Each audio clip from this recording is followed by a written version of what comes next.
अस्सलामुअलैकुम नाज़रीन, मैं हूं अब्दुल अजीम। 7H न्यूज़ में आपका इस्तकबाल है। एक ऑटो ड्राइवर ने की 2 लड़कियों से बदतमीज़ी। पेश है इस मामले पर हमारे नुमाइंदे रहीम खादरी की ये रिपोर्ट। सिकंदराबाद में रेतीफाइड बस स्टैंड जो रामगोपालपुरम पुलिस स्टेशन लिमिट्स में आता है, बस स्टैंड के पास से 2 लड़कियां गुजर रही थी। एक ऑटो ड्राइवर ने उनसे बदतमीज़ी की और उनको छेड़ रहा था। वहां पास में ठहरे ट्रैफिक कांस्टेबल ने उस ऑटो ड्राइवर को पकड़कर रामगोपालपुरम पुलिस के हवाले किया।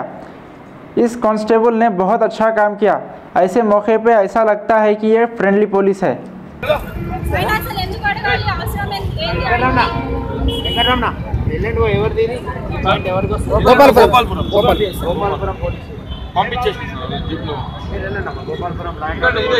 ఏం జరిగింది ఒకసారి చెప్పండి, వీడియో చెప్పండి.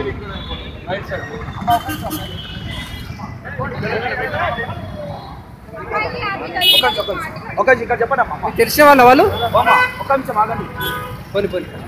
7H न्यूज़ आपकी आवाज़।